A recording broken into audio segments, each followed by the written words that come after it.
예수 그리스도의 이름을 여러분 정확하게 이해하시나요? 예수 그리스도. 우리는 예수 그리스도 매일매일 얘기를 하지만 예수 그리스도에 대한 이름을 정확하게 이해를 하셔야 돼요. 잠깐만요. 예수라는 것은 하나님이 구원하신다. 하나님이 구원하시는 분이시고, 그리스도라는 것은 기름 부음을 받은 자라는 뜻입니다. 그래서 그리스도는 메시아예요. 하나님의 은혜로서 구원하시는 메시아. 그리스도와 메시아는 같은 말이에요. 예수와 호세아 같은 말이에요. 조슈아, 여호수아 다 같은 말이에요. 그러니까 한마디로 말하면 예수 그리스도라는 이름은 하나님의 구원을 주시기 위하여 기름 부음을 받으신 분, 이런 뜻입니다. 우리 예수님이 이 땅에 오셔서 예수님의 사역을 시작하시기 전에 예수님은 이미 30살까지 예수님은 어떻게 사셨어요? 그냥 평범한 사람으로 사셨어요. 예수님은 요셉이라는 아들로서 그분은 삶을 사시다가 드디어 하나님의 때가 되심에 하나님의 일을 시작하시게 됩니다. 그때 하나님의 일을 시작하면서 가장 먼저 어디 가서 주님의 사역을 선포하시느냐면 바로 안식일 날 유대인들이 회당에 모여 있어요.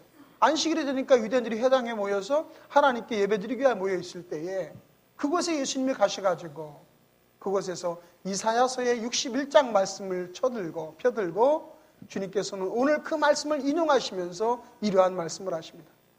주의 성령이 내게 임하셨으니 가난한 자에게 복음을 전하게 하시려고 내게 기름을 부으시고 나를 보내서 포로된 자에게 자유를, 눈먼 자에게 다시 보게 함을 전파하며 눌린 자를 자유롭게 하고 주의 은혜를 전파하게 하려 하심이라 하였더라.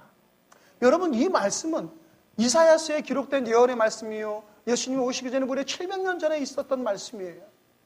그런데 그 예언의 말씀이 오늘 너희에게 응답되었다, 이루어졌다라고 주님은 말씀하십니다.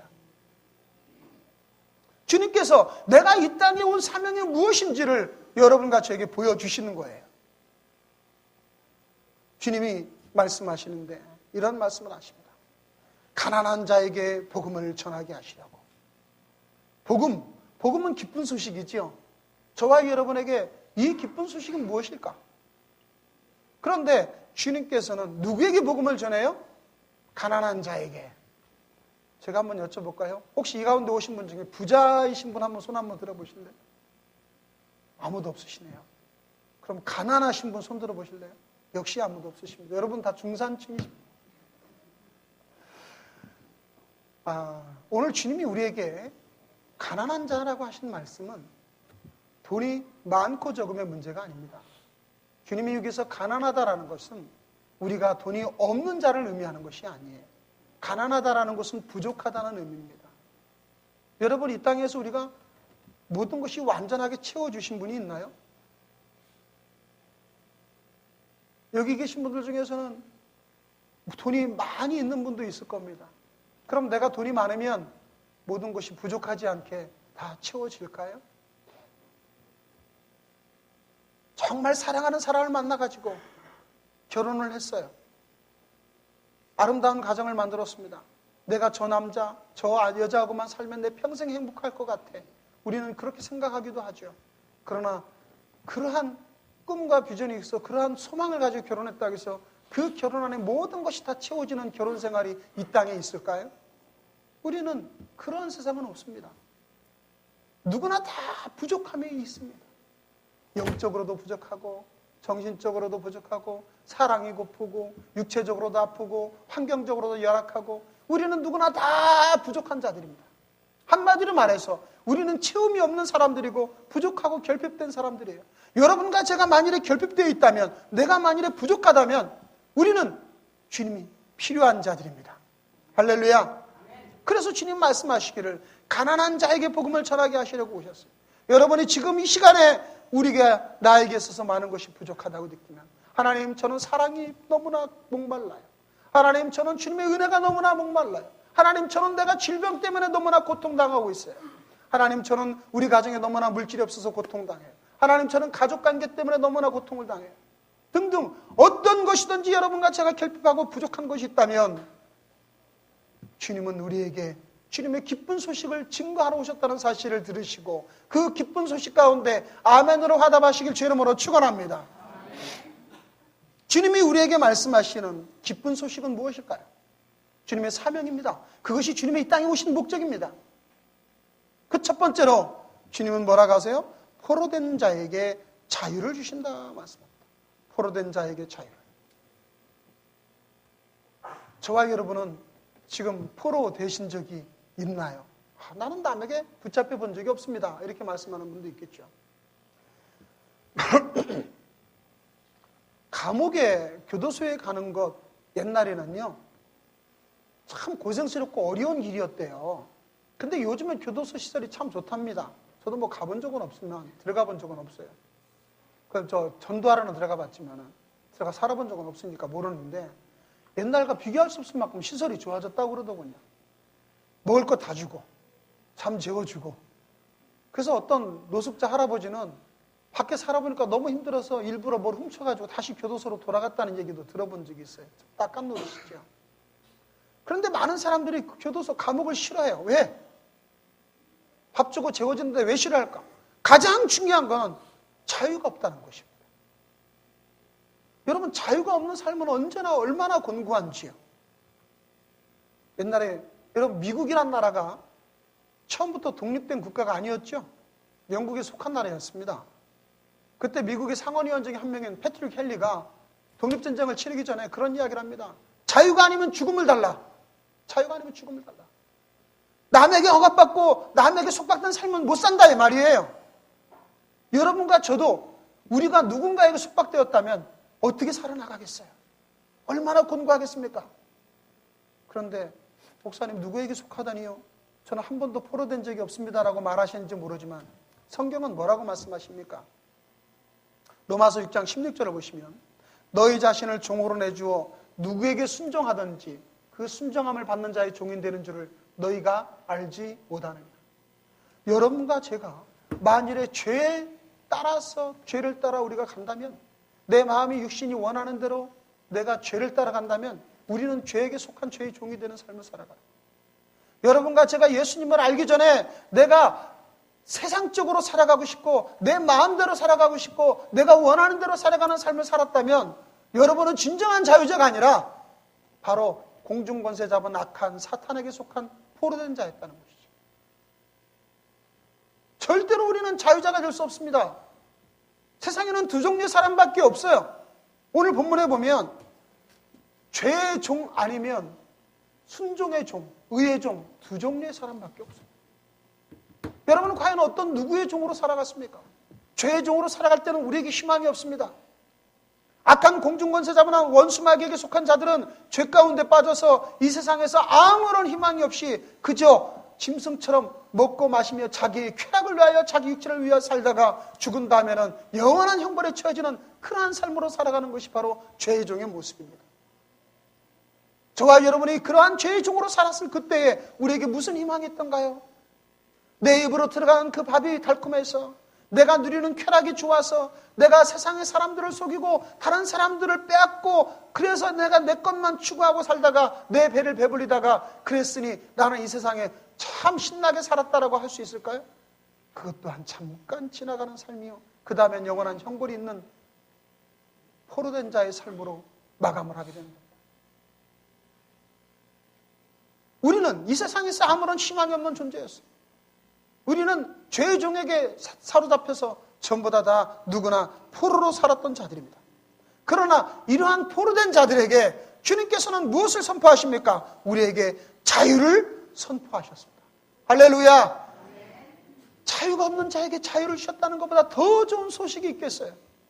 주님은 저와 여러분의 모든 저주를 십자가에서 다 속량하셨어요. 한마디로 말해서 주님이 십자가에 달려서 운명하실 때 뭐라고 하십니까? 텔레스타이라고 말씀하시고 운명하십니다. 내가 다 갚았다. 다 갚았다. 뭐를요? 저와 여러분들의 모든 죄값을. 할렐루야! 이 모든 죄값을 다 갚았으니 우리는 더 이상 죄에게 속해 있을 이유가 없습니다. 주님은 우리에게 말씀하십니다. 너는 죄의 종에서 나오라. 내가 너의 모든 죄값을 다 갚았다. 그것이 우리에게 주신 생명의 소리요. 하나님께서 우리에게 베푸시는 복음, 기쁜 소식이 되는 것입니다. 이 기쁜 소식을 듣고도 세상에서 그래 그 감옥에서 나오지 못하는 자가 있어요. 지금도. 전에요. 오래된 이야기죠. 필리핀에서 밀림에서 말이죠. 아주 원시인 같은 사람이 하나가 발견이 됐어요. 그런데 그 사람을 알고 보니까 옛날 일본군 장교였어요. 그가 어쩌다가 낙오가 돼가지고 필리핀에 있는 그 원시름 속에 낙오가 됐는데 자기 갖고 있는 칼 하나 1번도 들고서 아직도 자기는 전쟁이 끝나지 않은 줄 알고 있었다는 거예요. 그곳에서 적을 상대하면서 누군가가 나타나면 경계하고 그 속에서 몇십 년을 살아왔어요. 그 사람 만난 사람이 야, 이제 전쟁이 끝났다. 말도 거의 다 잊어버렸더래요. 전쟁이 끝났으니까 당신은 이제 자유다. 여기 숨어 있을 필요가 없다. 그랬더니 무슨 소리 하는 거예요? 처음에 안 믿더라는 거예요. 여러분, 세상의 죄의 종으로 살고 있는 억압받는 자들에게 생명의 복음을 전달했더니 당신은 이제 더 이상 포로가 아닙니다. 나오십시오. 포로를 얼고 있는 자들에게, 감옥에 갇힌 자들에게 문을 열어주고 나오라게 해도 안 나와요. 내가 왜 나가냐? 난 아직도 포로다. 이거야말로 얼마나 답답한 노릇입니까?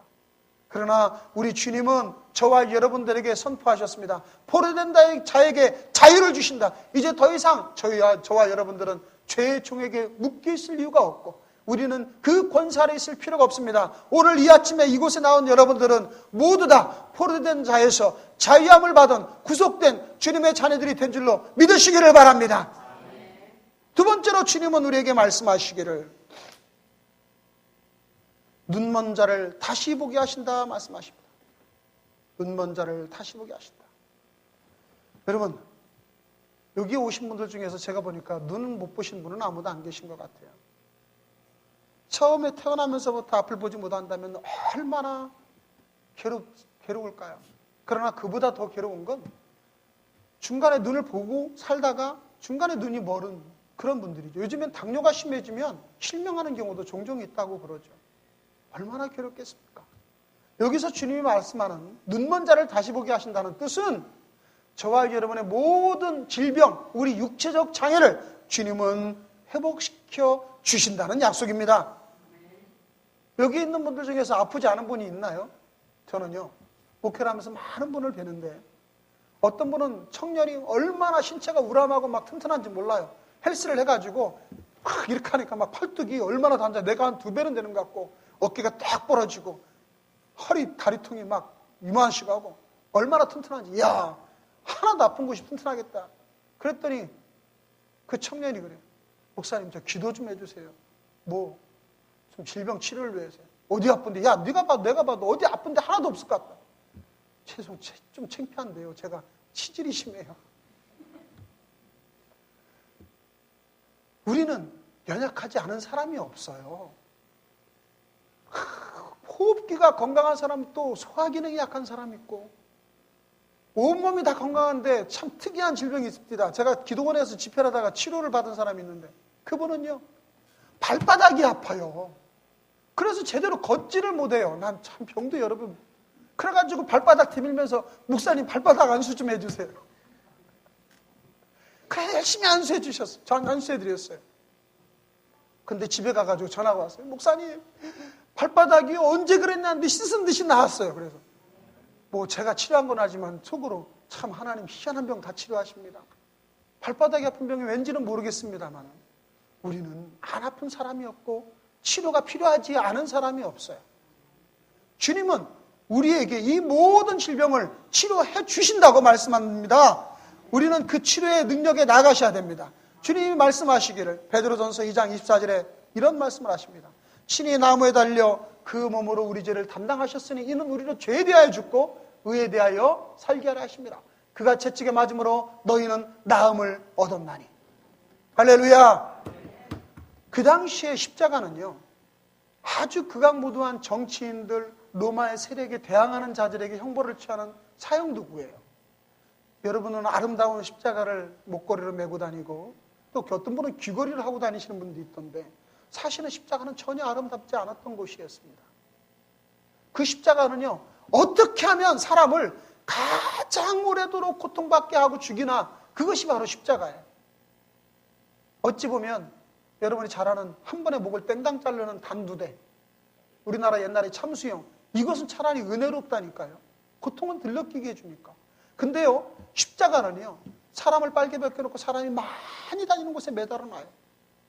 거기다 못을 박아서 매달아놓으면 여기서는 발에서는 피가 조금씩 똑똑똑 떨어지면서 나중에는 굳었다가 이 모든 고통이 심해지다가 숨을 못 쉬어요. 이게 몸이 처지니까 숨을 못 쉬면 한 번 쉬려고 막 끌어올리고 밟아놓치면 피가 멈춘 곳이 다시 또 피가 터져서 나오고 피가 또 새고 한 번씩 숨을 쉴 때마다 얼마나 극심한 고통이 있는지 몰라요. 그것이 어떤 사람은 일주일씩이나 매달리는 사람이 있다는 거예요. 사람이 죽음의 고통을 잠깐 견딘다면 모르지만 여러분 일주일씩이나 죽음의 고통을 당하게 만드는 극악무도한 형벌이 바로 십자가란 말이에요. 예수님의 십자가는 가장 수치스러운 죽음이요 가장 저주스러운 죽음입니다. 그래서 갈라디아 3장에 말씀하시기를 나무에 달린 자마다 저주 아래 있는 자라 그렇게 말씀하셨어요.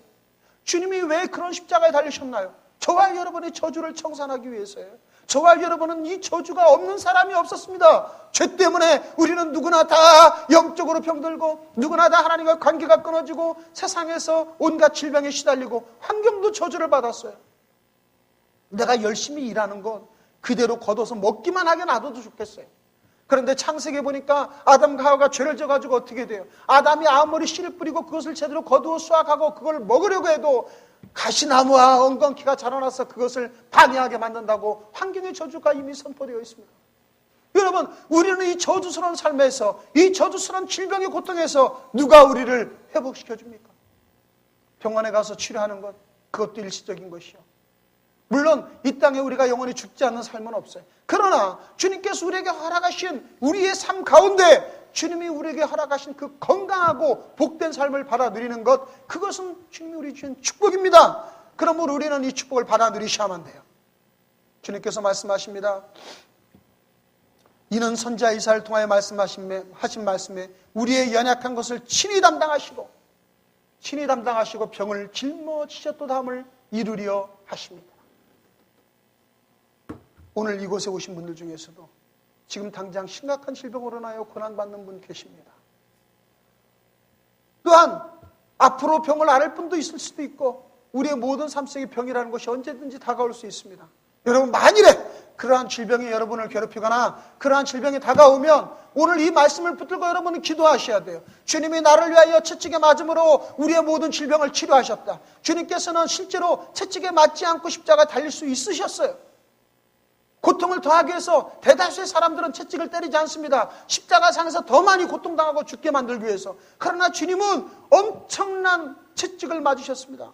그 채찍은 한번 휘둘르면 온몸에 살이 찢겨나가는 갈고리가 달린 채찍이었습니다. 왜 이런 채찍을 맞으면서 고통을 당하셨을까요? 그것은 한 대 맞을 때마다 너희 소화기 질환을 치료하기 위해서, 또 한 대 맞을 때마다 내 순환기 질환을 치료하기 위해서, 또 한 대 맞을 때마다 내 관절의 아픔을 치료하기 위해서, 또 한 대 맞을 때마다 내 암을 치료하기 위해서. 주님이 이 모든 십자가의 고통을 당하셨는데 왜 우리가 이 질병의 고통을 또 짊어져야 됩니까? 주님께서는 우리에게 복음의 기쁜 소식을 전하셨습니다. 눈먼 자를 자유케 하신다고 말씀하심으로 인하여서 저와 여러분의 모든 질병을 치료하신 것을 믿으시고 이제는 담대하게 이 질병의 세력아 내게서 떠나가라 외치시고 믿음으로 승리하시길 주 이름으로 축원합니다. 세 번째로 주님 우리에게 선포하신 복음은 눌린 자를 자유케 하십니다. 주님 때는 참 그런 단어가 없었을 텐데 어쩜 이렇게 하나님이 다 아셨는지 몰라요. 여러분, 눌렸다, 눌립니다 이런 거를 요즘 많이 쓰는 말로 뭐라고 그럽니까? 여러분 다 알고 있는 단어인데 스트레스. 스트레스란 말이 눌렸다는 말.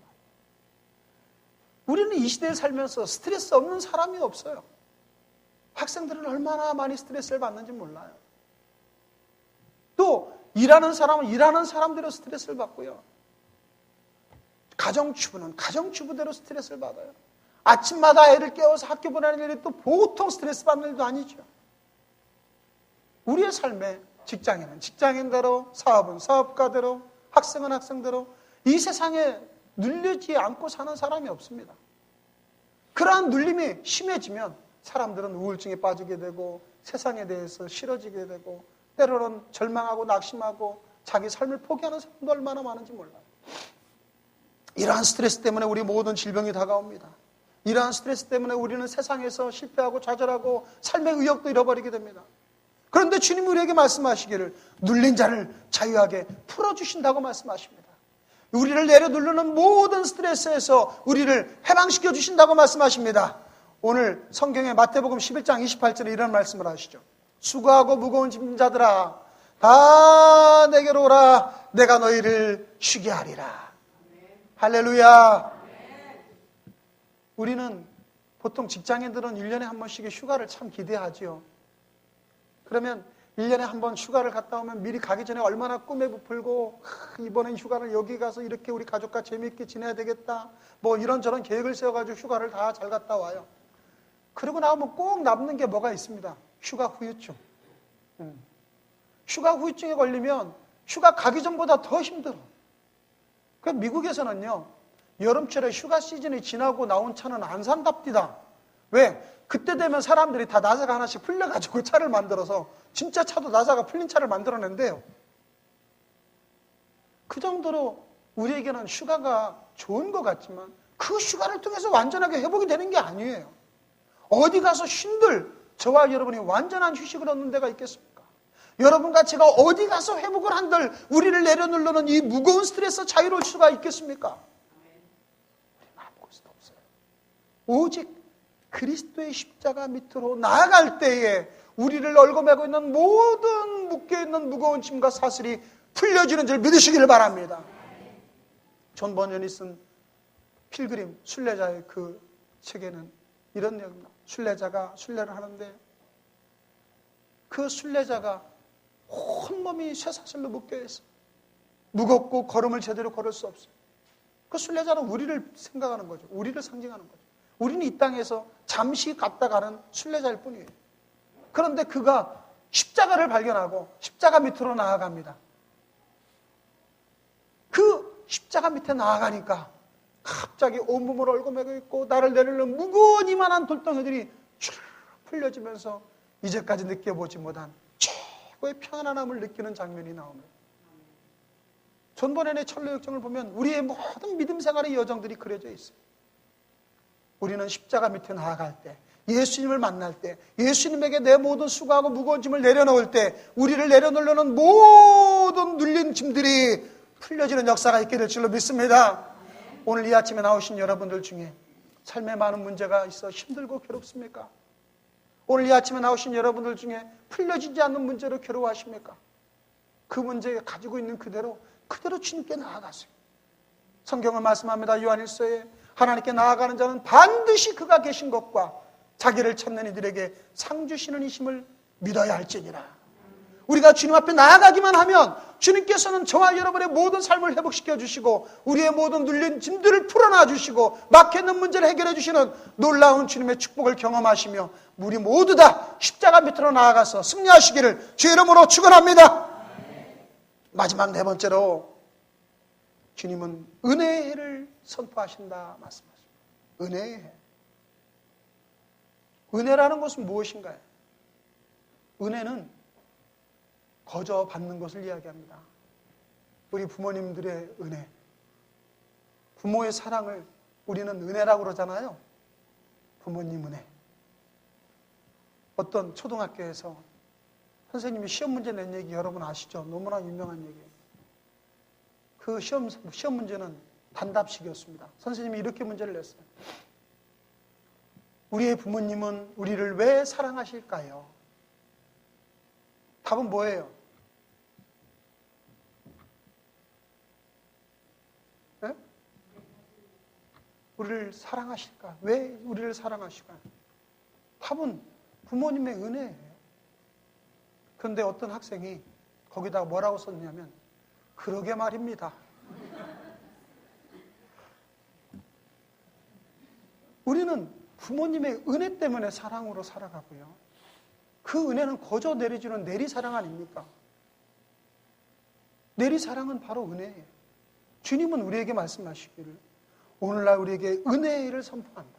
은혜라는 것은 모든 것을 거저 값없이 주는 해를 우리에게 주신다라는 말씀이에요. 저와 여러분이 구원받을 때 저와 여러분의 죄값을 치르셨나요?